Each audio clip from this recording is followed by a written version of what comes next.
Hey, everybody, this is Anita and Joe, and thank you for joining us for another episode of the podcast, The Messy Middle, One Mom's Journey to Build a Profitable Business.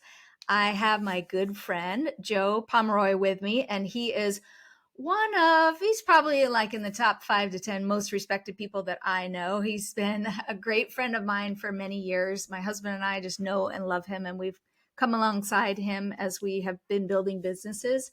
Joe is building a movement called Family Builders, and we'll touch on that a little bit as we get into this episode. And he focuses on helping couples and families build strong values just in a little bit of a world of chaos. And again, I'll have him elaborate that. He also comes to us having won international entrepreneurial awards and helping build an 8-figure business that started from nothing. So welcome, Joe. Thank you so much for being on the show today. Thank you, Anita. I'm so excited to be here. You and I always have amazing conversations, so it's about time we just hit record on No one, huh? kidding. We always do. So we did do that a little bit before we started. We started talking a little bit today, and one of the topics that we just want to start with and see where the conversation goes and flows is we want to talk about really as we build our businesses and entrepreneurs, and specifically when we move from the corporate space, because you and I both have experience of that, being successful in the corporate space and transitioning into the entrepreneurial world. There's a couple of things that are really important to me and to us and to the audience. And some of those things is how do we transition from a full-time corporate job and the income, usually the pretty healthy income that comes from that, and transitioning over to the entrepreneurial space. The other thing that's important is not losing our spouses or our children along the way. And so let's just start there, Joe. What do you think? What do you want to bring to the table today to just start by encouraging our audience, and then we'll break it down? Yeah, absolutely. It's interesting when we talk about this mindset concept of what it is to be in the corporate world versus being an entrepreneur. And I think the most successful individuals in the corporate world, they already have an entrepreneur mindset. They just don't realize it. And so it was interesting when I think about what I did in my corporate career. I was one of 3 individuals that started a company from zero. It was literally at nothing.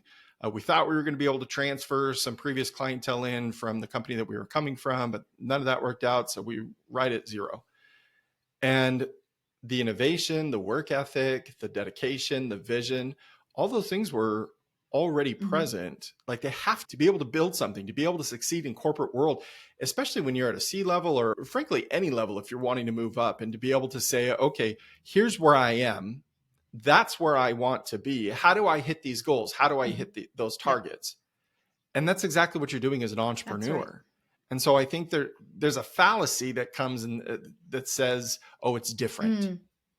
Right? Yeah, that's good. We talk a lot on the show about my belief is that actually I can be an entrepreneur and have an entrepreneur mindset regardless of how I get paid. So I could be a W-2 contractor. I can have an S Corp. To me, it actually doesn't really matter any longer. I used to really silo it out and think that it was one or the other. But being an entrepreneur means you're a creative problem solver. It means that you know how to set goals and achieve those goals. It means that you know how to go after the success that God's placed inside of you. Like, it means you know how to be a leader with integrity. It means that you know how to do all these kinds of things. And so it is transferable. Now, what about when somebody wants or has started to have the idea to transfer that skill set, and all of a sudden they run into maybe the anxiety and fears that might go along with that? Let's talk about that a little bit. Yeah, that's true. How many times, Anita, have you been told, oh, you're an entrepreneur? That must be scary. Have you ever heard that? Gee, thanks. Yes. Yes. That's what goes on in your mind. And yeah, it goes on in your mind. But here's the ironic part. So in this corporate position that I was in, and I'm not throwing shade on anybody, I'm just going to tell it like it is. So it started me and 2 other people. And one of the people was my best friend at the time. And I actually was very good friends with both of the other people that we were building it with. And so we build up this company, and it grows from nothing. And I'm in a top leadership position. And so here I am. I've been there for 10 years that I've been working there. We're an 8-figure company. I've got a very strong 6-figure income. The owner of the company is my best friend. And so this is secure, this is safe, Yeah. right? And yet it wasn't, because as his perspective changed, there was a lot of really interesting things going on. Almost the sense of, hey, it was like he knew how great I was before I knew how great I was. And so, hey, we're going to take all your innovation, all your ideas, and we're going to keep them stifled so you don't realize that you can be this. And actually, it got pretty messy. He and his new wife developed a polyamorous relationship with someone that was on my team, and they were looking to replace me with her. So a And yet takeover I'm in the supposed to be midst. secure. Yeah. And yet there's this whole facade of security in the corporate world that, oh, nothing's going to happen. He's my best friend. Oh, nothing's going to happen. I've been here from the beginning. Oh, nothing's going to happen. I provide so much value. And yet behind the scenes, you never know what's going to happen. True. Yeah. And so this idea that it's scary, that there's this fear, I think the only reason that it really feels scary is because we think, oh, the buck stops here. Anything and everything that goes wrong is my fault. Guess what? Anything and everything that goes right is also can be accredited to you. But the fact is, and I think the greatest help for me in mindset and being an entrepreneur and making that transition has been in recognizing that it's a process and it's a journey, that there is no failure. There's just discovery. And that was the same thing in my corporate world. Okay, I've got these employees. I need to get them trained. Here's a training we put together. Wow, that didn't go right. Or they didn't take from that training what I needed them to. Or nobody's implementing. Oh, I'm a failure, Anita. Why did I ever think I could do this entrepreneur thing? And I should go back. I should have stayed in my corporate. No, you just go, okay. In the corporate world, you go, okay, so that didn't work. Let's evaluate. Why didn't that work? What elements of it did work? Let's do more of what did, less of what didn't. Let's try again. Same idea. Yeah. Isn't it so interesting? We can even expound on really what we're talking about in the corporate space are the risks, that it feels safe because, and I worked for one of the, like a global software company as an executive director. So there was also that sense of it feels safe because that company's not going anywhere. Yeah. But then what do you do when you have a boss that comes in that's a jerk? That happens. What do you do when the company shifts goals and takes off in now the AI space and you don't know anything about AI and you don't want to learn, you're a little bit older in your career, or all these elements. And so it's really an interesting dynamic. I would say I've come to see how if all of my income and all of my livelihood is then now tied to one paycheck, one company, one income stream, then actually I'm less comfortable with that than I used to be. I'm not knocking it. There's nothing wrong with it. It's just not comfortable for me anymore because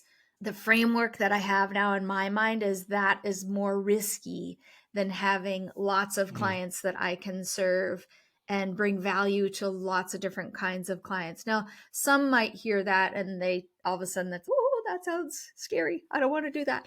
And that's okay. Again, you be where you're at. It's totally fine. But for those that really want to start to make that transition, let's talk about some of the next steps that you would see in helping somebody. So we talked a little bit about mindset, but maybe like practically. So my sweet spot audience and those that listen to me the most are those successful corporate women of faith that really want to build a consulting business around what I call their specialized knowledge. So something that they're really good at, they do better than anybody else, and they want to be able to connect with other people based on the relationships they have. So what would be maybe some next steps that you would recommend for somebody that's listening today? Absolutely. The first next step is start conversations. That's I think what happens is we're in the corporate world and the people listening to your podcast, you're all already doing consulting in your current positions. And so they're already doing consulting. They're already having conversations, already providing high value. But just to touch on mindset again, real quick, it's under the umbrella of the company name. Right. And that's the only reason people listen to me. It's not. Yeah. It's really not. Because how many other people under the umbrella of that company name are not giving them the kind of value that you're giving them? And so usually it's just a matter of people wanting to know, where can I access the value that you're providing?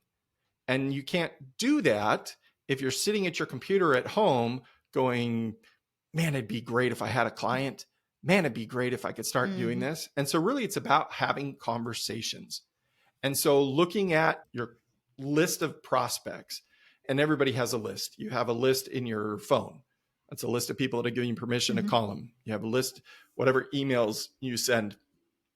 Maybe you had a kid that recently got married and you collected a whole bunch of emails. Guess what? Every one of those emails said, hey, I care about you enough that I want information on your child that's getting married. You think they'd be ticked off if they got an email that said, hey, I've been doing Mhm. this, but I want to start something independent because I really feel like God's calling me Mhm. to do this. And so frankly, it doesn't matter what that is. Anita, I know you talk about a God-sized Yeah. calling. I was having a conversation with some other friends of ours, Brian and Wells Mhm. Witalski, and they do social media, they do media editing, posts, and things like that. And for them, that's their Yeah. God-sized calling because they believe that, hey, there are so many valuable voices Mhm. out there, and my God-sized calling is to help them get their That's messages right. heard. Oh, but scheduling social media posts, how can that be? No, Yeah. but it is. So it's whatever that somebody is doing, they've got that opportunity. And so that next step would be who's in your phone that you can send a text message to, that you can say, hey, or that you give frankly, it'd be better if you called them, but you give a phone call and you say, hey, how are you doing? What's going on? That you start a conversation and then you go, hey, I had this thing. Apparently I say, hey, a lot. Hey, I had this thing that I'm looking at doing where I've been working for this company. I want to start doing things more on my own using this expertise. What are your thoughts about that? What advice would you give me? Who do you know that might be Mm. interested in that? Okay, Joe, I heard two things that you were talking about, and I want to break those down a little bit further. Number one, you were talking about and describing a service that, let's say I'm going to be your client or you're coaching me. What I heard you say is, I have a skill set that it can turn into a service that I can provide for somebody else, but I can also have a service that's like an ancillary service to other business owners, to other entrepreneurs. And those are actually, there's two similar paths, but different paths all at the same time.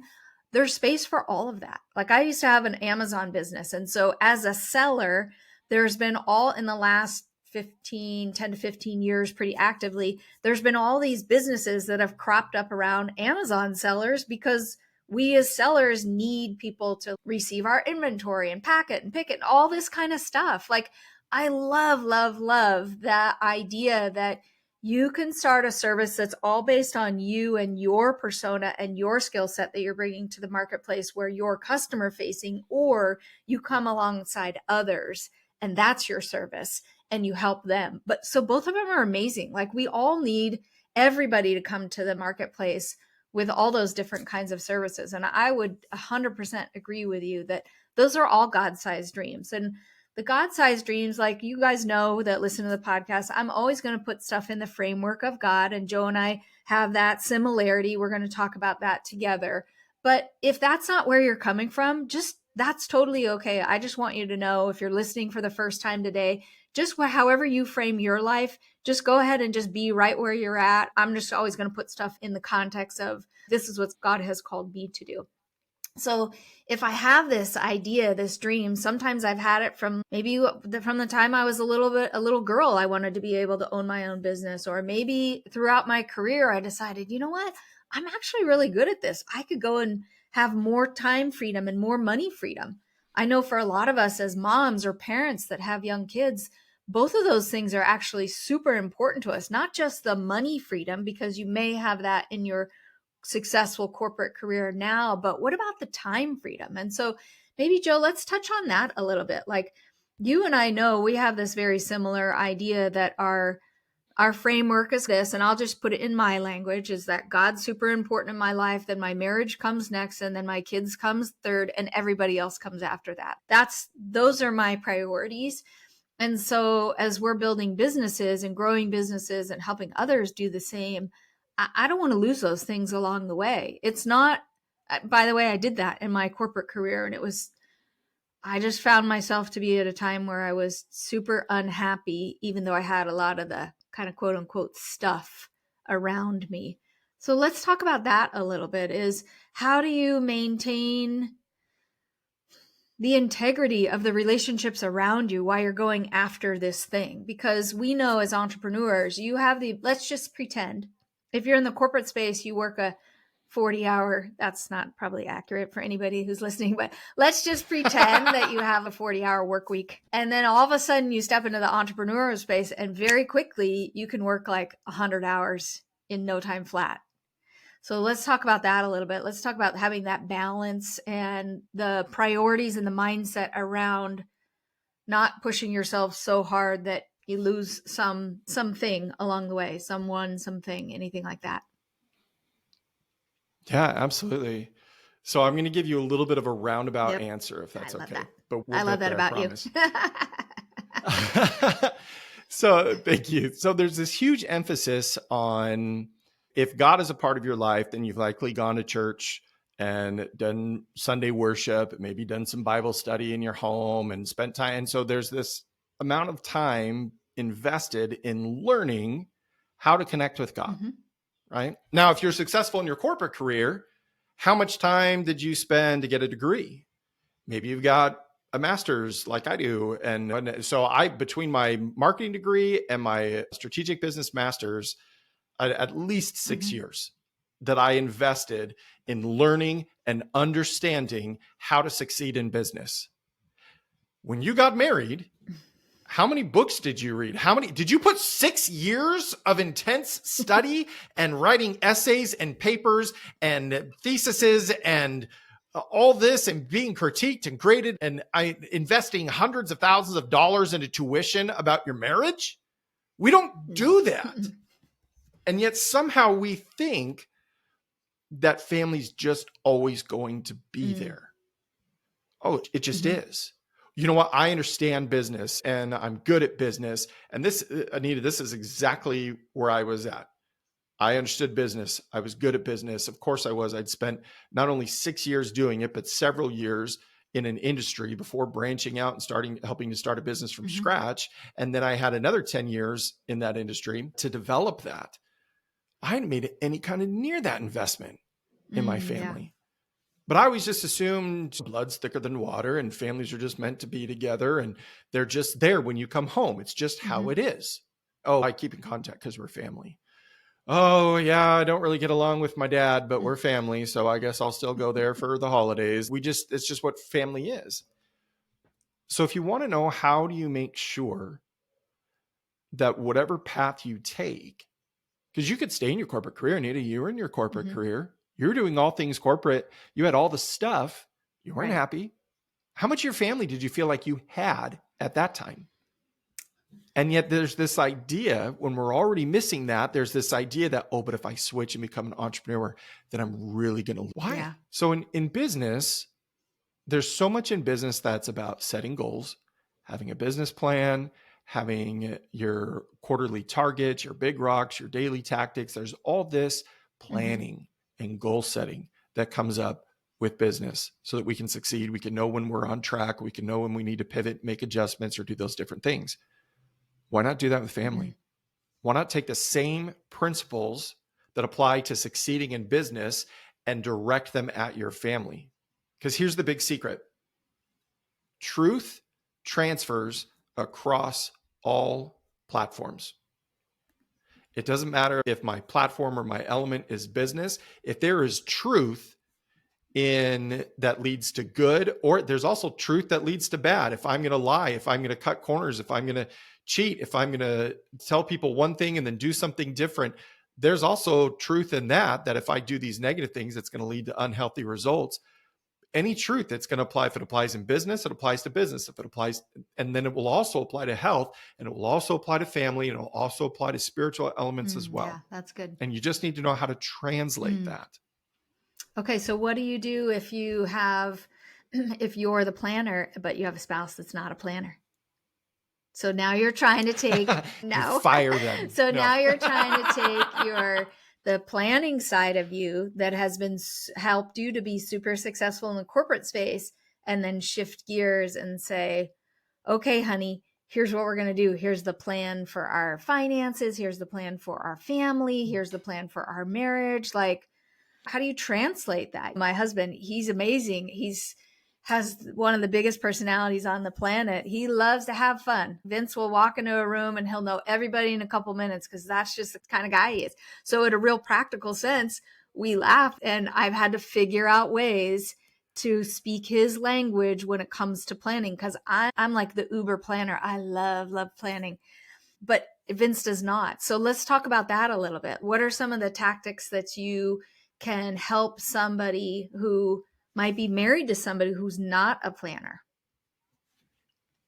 First of all, I think that's fantastic, because then that means you both have different Mm-hmm. strengths that can complement each other. Again, just like in a workplace. And how often, I would imagine that everybody listening, myself, you included, have had employees that don't want to do the things that we want them to do. Yep. And being a leader doesn't mean you go, look, you can either do what I tell you to do or you're fired. That's not what a leader Right. does, because it's going to create all kinds of other issues that you're then going to have to deal with. And if nothing else, you'll forever have to micromanage that Right. individual for as long as Right. they're there. And they're going to resent what they do. They're going to do the bare minimum. So you don't do that. So what would you do in the workplace if you had an employee that maybe they were really good at some areas of their job, but this idea of setting goals and working a plan and checking in wasn't their forte? What would you do? So I would start with thinking about that. Like, how would I handle this if this was an employee that that I could see the potential in, and I wanted them to rise to that potential? How can I encourage that out of them? And I'll tell you, it's never going to happen to quote how you just presented it, and I don't believe that you would actually do this in real life, but to come up and go, okay, sweetie, here's the plan. Here's our budget. Here, I have decided all of these things for us. Yay, me. Right? It's not going to work. Okay. Even in business, it doesn't work. I've had business leaders who come in and say, all right, team, this is what we're doing this year. And then we're all left scrambling, trying to figure out how we can attach ourselves to that vision, how we can move forward in whatever it is that they're thinking to do. And it's a scramble, as opposed to a real leader that comes in and says, hey, I have an idea. How do you think we can make this work? That's good. Yeah.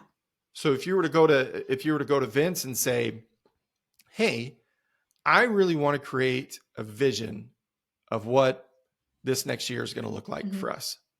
And we don't have to plan all the details, but I want to get some of these big things because I want to make sure that we're doing what's most important to us. So what are some things? And at first, would you be willing to do that with me? Okay. You're getting permission. You're getting an agreement to say, yes, I will do that. It gets you your first yes. They're also on board. Now they're doing it. Now Vince is doing it of his own free will and choice, as opposed to, oh, I was actually about to go hang out with some of my guys, and now you're suddenly dropping this on me and I don't really know. So there's a pattern, right? Extend the invitation, schedule a time to sit down, give some questions, some ideas. By the way, this is all available. I've got a gift for your audience, and I'll give you that at the end of the session. But there's a pattern that you can follow for this. But it's an invitation. And if somebody refuses the invitation, if it's your spouse, you can't fire him, but you start doing it anyway. And you start applying the steps anyway. And your spouse, who loves you or who wants to love you, if nothing else, because they're still in that relationship with you, will begin to see the changes. And as the invitations are extended, especially when an invitation is extended where you communicate the value that you hope to receive from them, okay, the value that they bring. Hey, Vince, you're my husband, so we need to be in on this together. It's important for us. We're husband and wife. We need to do this together. Doesn't go so well as, Vince, your way to see life is so big and so bright. It helps me to see things that I wouldn't otherwise see. Yeah. And so I really would love to do this together, because everything that I want involves you. Is that something you'd be willing to do with me? Maybe we could set aside some time on Sunday morning. That's so good. Okay. Yeah. And I will just say, just transparently, I would say in our marriage, we've done all of those things. I've done it where it's not been super successful. And I'll just say this to speak to some of the ladies in the audience. Having come from a corporate space as a executive level who had a team under her than trying to transition to home life and giving direction all day long and then coming home and trying to give direction to my husband was completely disastrous. To his credit, he was always very patient with me. But what I needed to do is learn how to respect his opinion and respect that I had an opinion and we were coming together and come full circle. Now I can look at Vince. My trigger word is, hey, I have an idea. And he will right off the bat, he'll be like, okay, what do you got? It used to terrify him when I would say, hey, I have an idea, because that meant I had some crazy idea that was going to take us way over in a different direction. It was usually going to be like bigger than he could even frame sometimes in his own mind and his own mindset based on his family experiences and all this kind of stuff. Now we can come to the table and go, babe, I have an idea. Okay. And that's all he says first. Like, it's the basis of our conversation. I'm like, I love that about you, because he's able to embrace that I have these big ideas that I know that we're going to be able to map out a plan to. And then he also has my respect and has a space in that conversation because he can bring his value and his viewpoint and all that kind of stuff to the conversation as well. And so that's been a journey for us. We have learned how to do that. I admit I did not do that amazingly early on in our marriage, just from where we both came to the table. And we've known each other for 20 years. So it's been a process. I will also say that, especially for somebody and any of us as women that have real strong personalities. Now, my husband has equally strong personality. And so sometimes we would butt heads on stuff. But you know what? About 10 years in, I learned, wow, it's not that we're so different. We actually complement one another, and God's brought us together. And so instead of having these polar opposite ideas, like all the way over here, all the way over here, what I notice is that when Vince and I come together on anything, and so hopefully as a way of encouragement to somebody who's listening today, when we are so different in our viewpoints, but then we come together on an idea or a project or a plan, we can do something so much more amazing together than either of us could do on our own. And that, seeing that and embracing that and leaning into that has been, I'll just say, it's been super sanctifying to me and amazing all at the same time. So I just want to encourage any men or women who are listening today, like what Joe and I are talking about today, of coming to the table, respecting each spouse, both husband and wife, and saying, let's do some of these things together. Let's figure out what you're really good at and what your ideas are. And let's figure out what the path is together. And it can be anything. It can be, where do we go to church? Where do we go on vacation? How do we raise the kids? What are our value systems? What do we do for work? Is one current person maybe going to keep their corporate job while the other one tries to start down the entrepreneur? By the way, it is a journey. We always want to be super clear on that. It's a journey. While you can have a revenue event that happens just like that, it's oftentimes a lot of years in the making. So I just want to encourage you to keep going on that journey. So Joe, what else do we want to talk about a little bit? We had touched on earlier when we were getting ready. Yes. I want to comment on a couple things you just said. First of all, before we get too far into this, if y'all are watching a video of this, you would have seen it. If you're just listening on the radio, when Anita, you started to say super sanctified, like you got like this little swagger. I genuinely thought you were going to say super sexy or something, just the attitude you were putting into it. But here's the funny thing. It is super sexy. When you and your spouse are able to talk to my wife will come in. My wife hates doing budgets, hated doing that. And when we were first married, I was like, we have to have a budget. And she'd come in and be like, all right, so I got the budget updated and I got this. And I'd be like, you are so turning me on right now. Because it's speaking this language, it's being united. It's that unity, that connection, and unity and connection. Those are elements of sanctification, but it as a intimacy between spouses, like it was sexy. It's sexy to be on the same page. It makes me feel drawn and attracted to her. But you also brought up an interesting point within that is there is an element of translation, what to do and how you do it at work. You can find those true principles and then translate them from business into family and how your family grows and develops. But there is an element of translation. And there's really two ways to figure that out. One is trial and error, which is what I did, and it takes a lot longer. The other one is to find somebody that knows how to do that and that can guide you through it. And that's if they turn to you for coaching. I know you are stellar at that. There's things that they can check out with me. There's a lot of other people out there. One of the things that had come up as well in this translation process is there's a difference between coming and saying, I have an idea, right?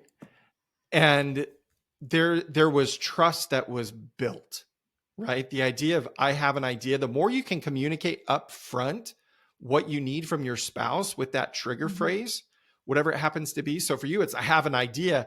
And then immediately, like if my wife Shawnee comes and says that to me, then I'm like, how much is this going to cost? What does she need from me? How much time? I've got to finish this one thing. Like I'm started thinking about what does she need from me? And I don't know. And so the mind races through, we've been married over 13 years now at this point. And so it races through 13 years of stories that I've created about what it might mean.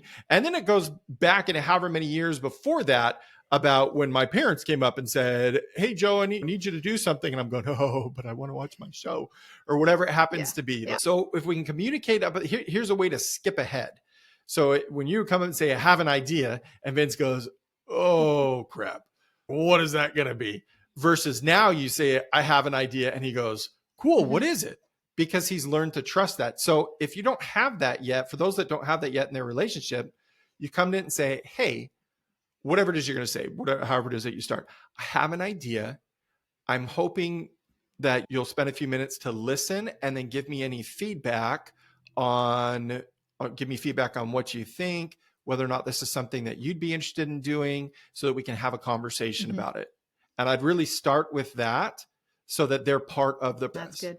It's very different when I go to my wife and I go, hey, I have an idea, Shawnee, and I need you to do this, and then I'm going to do this and that, and we'll get our kids to do these different things, and it's going to take this long, and this is how it's going to end up, and it's going to be awesome. And she's going, I'm sorry, you said you had an idea?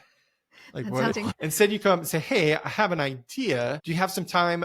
I would love your feedback. I'd love to sit down. I really want to talk about this and see if this is even realistic or something that you'd want to do. And now it's a conversation. Yeah. Now you're partners. Now you're equals. This is how you transition into being an entrepreneur and keep your family secure. Because Anita, that's what you brought up a lot earlier was, hey, if I transition and I worry and I'm going to go from quote unquote 40 hours to 100 hours as an entrepreneur. And what if I'm going to lose my family along the way? And you become intentional about it. You have a plan. You involve your spouse as a partner with you. And my wife does not enjoy the business stuff. And so I've got my people that I talk business to, and I'll come down and be like, Shawnee, I want to share something. And it's just good news. I just want you to celebrate with me. And she's, oh, okay. Because if I come down and go, oh, Shawnee, I need to share something. She's, oh, does she expect me to absorb all this, to process all this? Because she's amazing at what she does, but she does not enjoy discussing business. And so there's all these, but she's still my partner in it, right? She's still my partner in it because I'm communicating this. Life is not one-dimensional. Life is about integration. Life is three-dimensional. Life is how do I incorporate all the different pieces of who I desire to be and who I desire to become into one collective whole. And I'll tell you, if you want a way to get rid of fear of transition, fear of producing some God-sized purpose, or for those that if God's not your thing, it can just be some life-altering purpose or some life-fulfilling purpose, whatever it is for you. You do that by remembering your why, by remembering it's about who you're going to become and why you want to become that. And then you get the right support around you. And it is in the journey together that you find peace. Because we think we have that in the corporate world. I'm surrounded by colleagues. I'm surrounded by coworkers.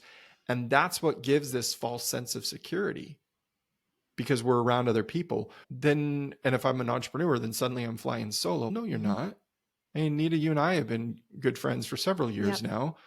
Your husband and I have gotten to know each other. We're now part of that support system. And we had a conversation, it was a week ago, 2 weeks ago, where it was just, last week, hey, how are you doing? Let's chat. you had a launch or something. I asked you how that Mhm. was going, and we just connected and we talked about it. And everything that we talked about, it benefited and blessed me because it supported me in what I've got going on.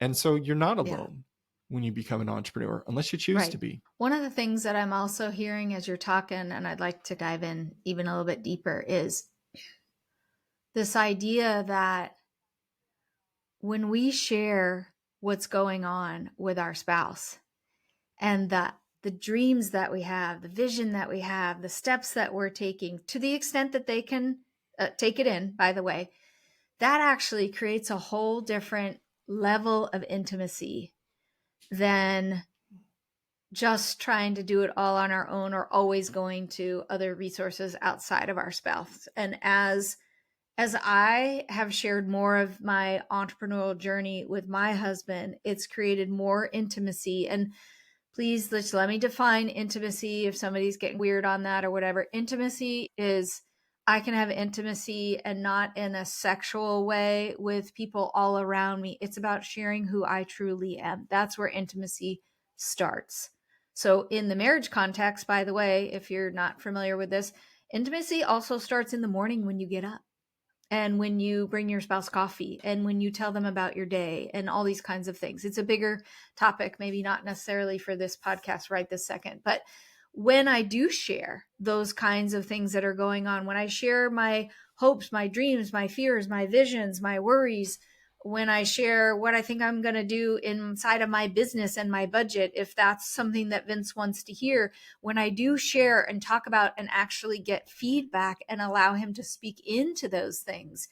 And sometimes he's, "Hun, you're amazing. Keep going. You're doing an awesome job." Other times he's, "Hey, babe, it seems like you're doing too much." Maybe like he has a really good sense of when I'm overloading myself because I have a tendency to do that. I'm super task driven. On the DISC personality profile, I'm a high D. I love doing tasks, all that kind of stuff. But Vince has he has an excellent sense of watching what I'm doing, what I'm listening to, what I'm saying, and watching my facial expression and saying things like, "Babe, I think you have too much going on." And so that's also intimacy for us. And it creates trust. As I'm on the journey of being an entrepreneur, and our family is then therefore on a journey of being an entrepreneurial family, then the more that we talk about it, the more that we break that down, the more that we share it with our kids so that they can learn what it's like to be an entrepreneur and a healthy entrepreneur, and then get feedback. We talk about it over the dinner table. So it builds actually intimacy for us as a family. It builds connection for us as a family.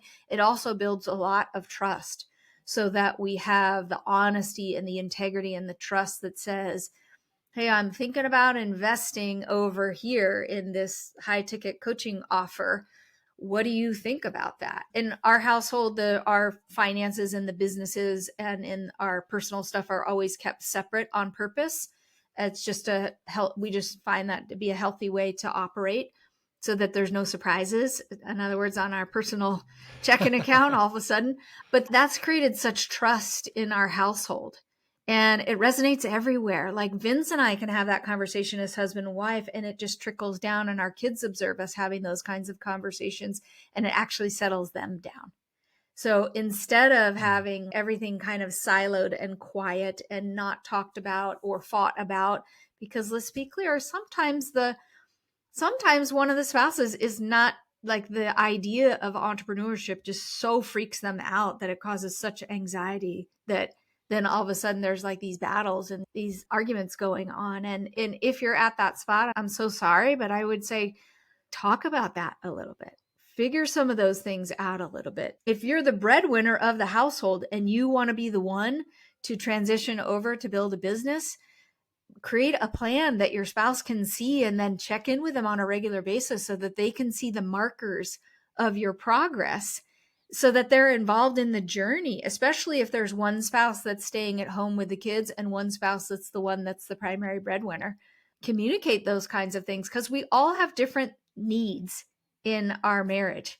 I have different sets of needs that make me feel safe and secure that are very different than my husband's. And so we've learned to really communicate those things. So I would say on the journey, communicating with my spouse by helping him to see what's going on. Now, let's be clear.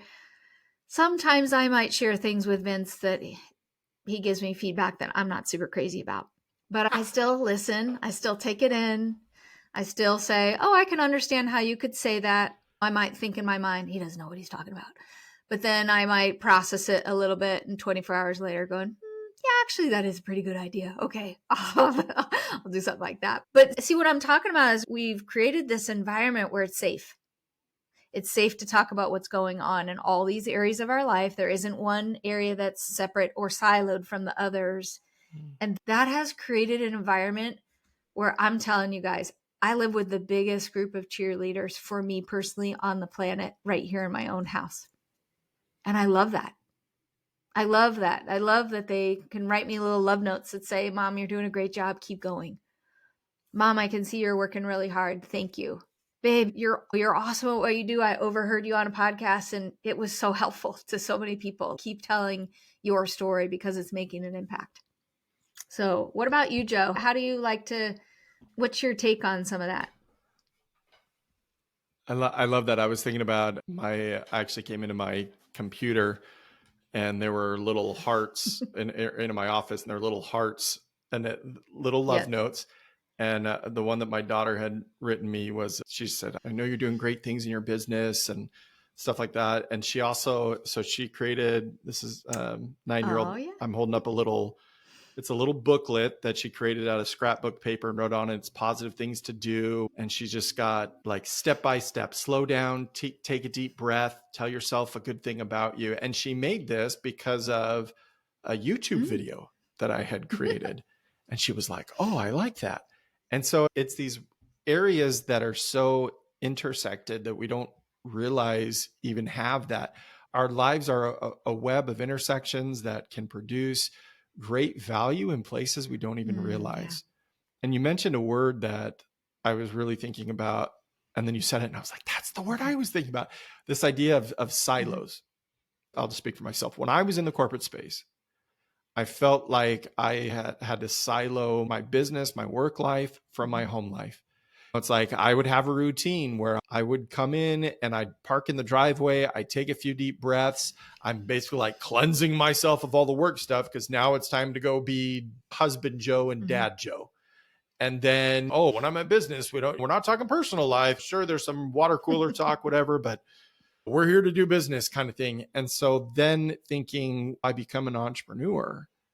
And now how do I maintain those silos? You don't want silos.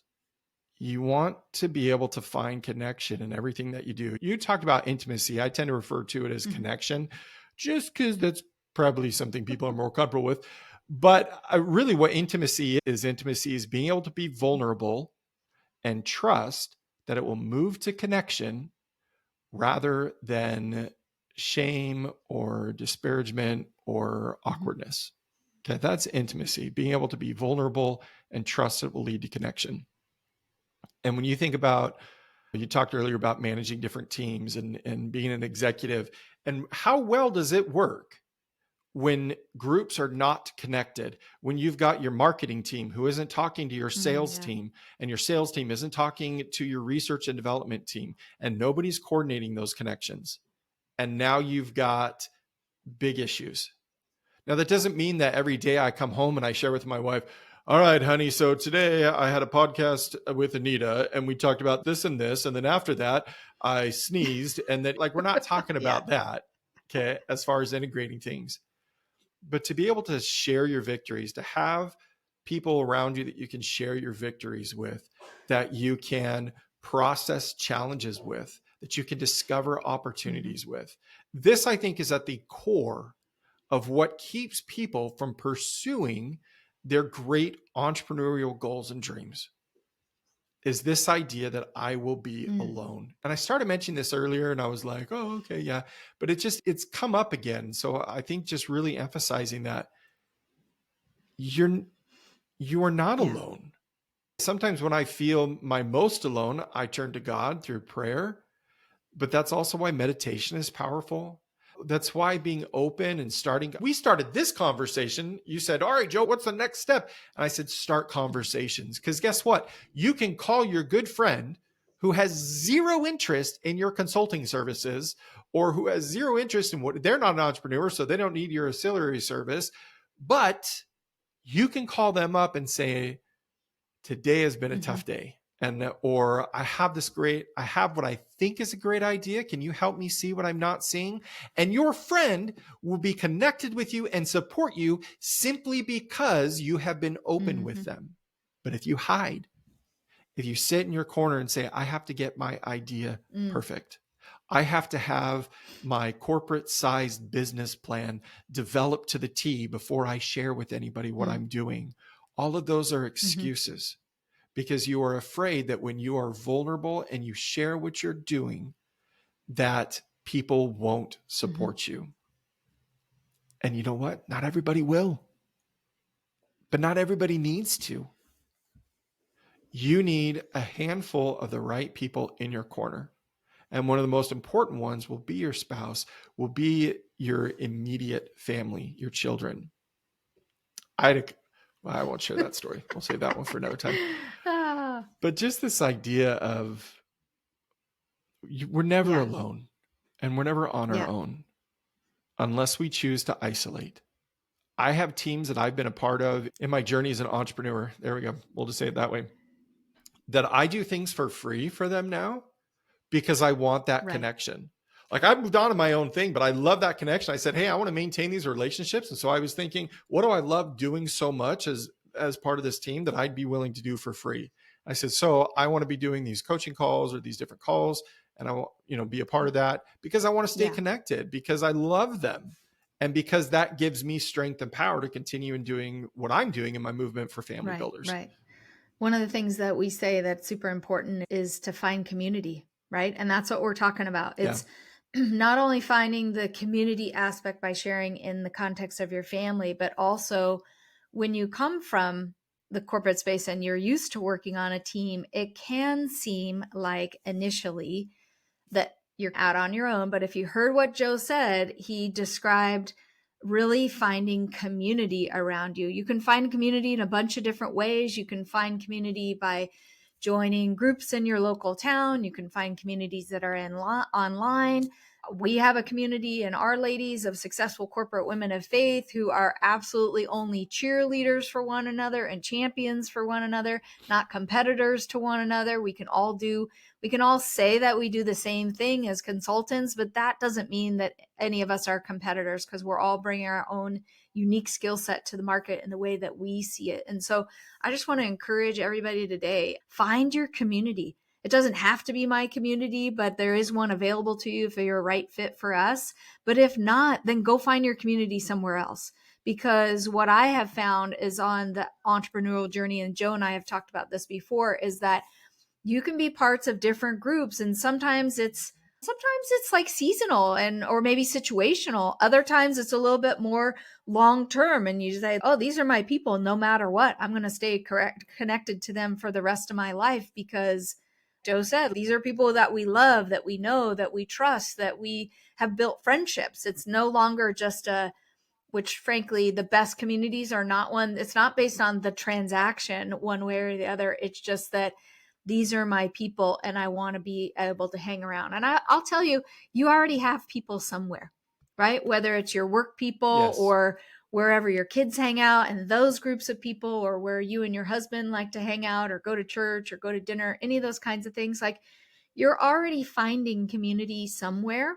And so find a community of entrepreneurs. Sometimes we speak different languages than those that are not in the entrepreneurial space. And so it is important. I believe it is important to get around other entrepreneurs, because sometimes I can't have conversations with Vince, not because I don't want to, but he doesn't always speak the same language, or he didn't in the early days. Now he does. But yeah, you want to be sure and find people around you that can support your journey and champion you, hold you accountable, right? When you come from an environment where you have a team and you have somebody else's KPIs, and then all of a sudden you're like, hey, it's all me. Now what do I do?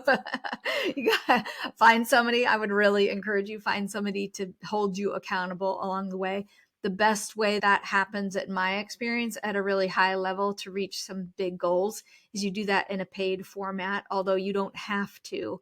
I just know that when I pay my coach, then I show up differently because I have invested Mm. in the relationship so that he can push me forward, come up with different ideas, stretch me out of my comfort zone, hold me accountable. And that has been some of the best investments I've ever made in my entrepreneurial journey. Beyond, I love reading books, I love taking courses, I love being educated. I love taking my degree in the past and using that now today.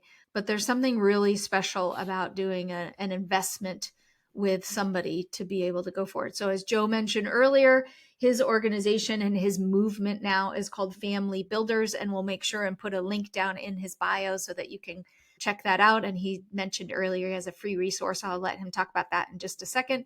And then, as you already know, I have a community of successful corporate women of faith that are building consulting businesses based on their specialized skill set. So come on and join us. If you haven't checked us out before, go ahead and do that now. You can click on the links that are going to be in the bio down below. So Joe, how about we wrap up? You said that you have an offer for the audience for those that want to just find out more about you.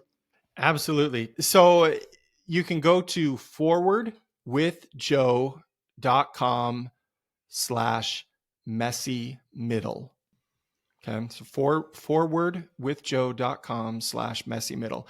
You go there. So what I'm providing is an opportunity it's a 30-day trial for $1. They're going to be able to get started on becoming intentional with how they build their family, how building a family with purpose and intention that is founded on values that will protect you and guide you through the chaos that is going on through society. And no matter what changes or direction society goes, you want to have a family that's founded on truth and on values that are important to you.